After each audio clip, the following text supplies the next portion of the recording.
Another day, another loan application po ang aking sinubukan. Yes, inutangan ko siya guys kasi dito, maximum loan amount niya is not too good to be true. Yes, 25,000 po ang kanyang pinapautang kahit pa wala kang work, kahit pa ikaw ay estudyante, housewife, makakautang ka po dito basta may one valid ID ka lang. Anyway, for today's video, ang pag-uusapan natin ay wala pang ka-review, bagong loan app, pero I think may kapangalan na siya before. Anyway, ito po ay si Peso Packet PH na under po ng Prima Fintech Information Technology Corporation. So, looks familiar sa inyo guys ha. Pero ito pong application na to is bagong-bago pa po sa Google Play. So, wala pa po siyang ka-review. Pero nung ka-check ko sa Google Play Store guys, may 5 review pa lang siya as of now. So, last updated po ito noong July 7 lang, 2026.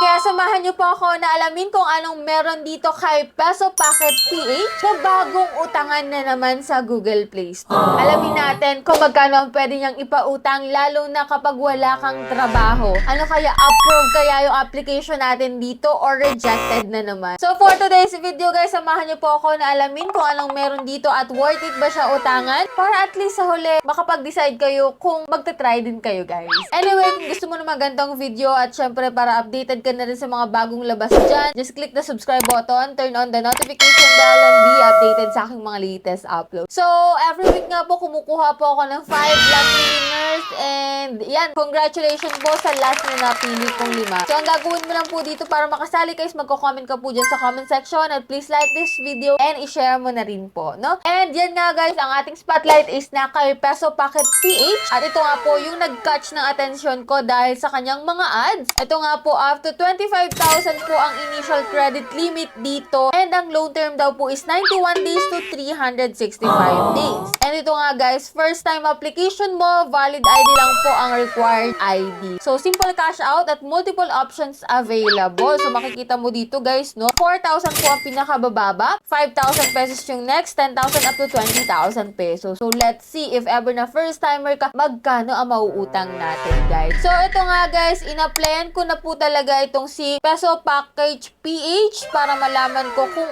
okay ba talaga siya. Ito nga guys, sa unang pagkabungad niya, may consent required dito, deny or agree. So, click natin yung agree. And iyan nga guys, no, Peso Packet, trusted digital lending. So, how to obtain initial credit as a new customer if ever na bago ka nga po. Get cash today tayo guys. And then dito, maglalagin ka po using your active mobile number and then verification code again. So, dito guys, impromptu talaga siya guys. Sobrang bilis din. Kung anong i-offer sa'yo, yun lang. Pero dito guys, hindi ko po sinasabi na kung ano yung i-offer sa akin ngayon is same din kung anong i-offer sa inyo. So, dito guys, 1,000 lang po yung na-get ko dito, yung offer niya sa akin. So, siguro, depende na rin kung may bad credit history ka before, makaka-apekto yun guys. Anyway, dito sa 1,000 pesos, expected na natin yan na maliit lang po talaga sa unang pinapautang niya kasi 25,000 lang talaga yung initial credit limit dito eh. So, check natin guys to take out. Ayan, kung makikita mo dito guys, no, nag-reflect pa rin po pala dito yung aking old account kay Peso Packet PH. So, hindi ko alam kung nag-renew siya, nagbago ng kung ano,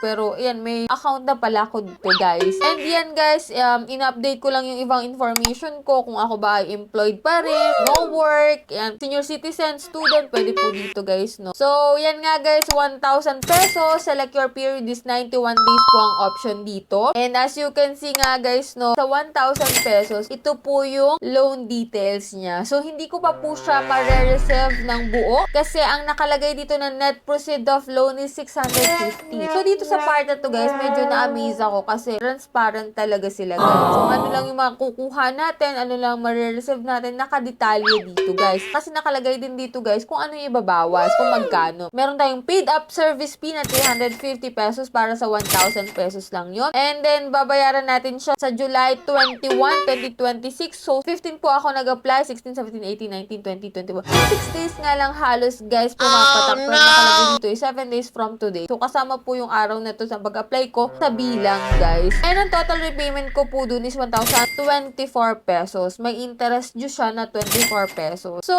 yan, chinek ko naman guys. As easy registered daw sila kasi meron ditong ano, no? Under siya ng Prima Fintech Philippines Lending Corporation. So, selfie verification kung gusto mong i-get yung 1,000 pesos. So, dito, yan yung amortization niya guys, 666 pesos sa unang bayaran. Next po is 205 pesos. Next is 72, 21, 20, 18. Pero kung gusto mo siyang bayaran ng buo guys is 1,024 pesos. Yun nga lang guys, talagang medyo maliit na nga yung loan offer, tas maliit pa yung marireceive mo. So, paano na lang guys. So, application submitted. Tinry ko pa rin guys kung ma-approve ako dito or hindi. And yan, under review po yung aking application. As you can see, nung binalkan ko po yung app, receive ko naman siya kaagad sa aking GCash account. So, hindi ako nag-expect na ma-approve ako dito guys. Pero na-approve po ako. So, may outstanding repayment po ako. 686 po yun. So, next due po is 225. So, every 7 days po ang repayment po dito. Pwede naman guys ako magbayad ng full amount dito. So, ito yung ano nila. So, 1,006 pesos po yung total repayment ko. Kung gusto ko naman siyang bayaran ng installment, pwede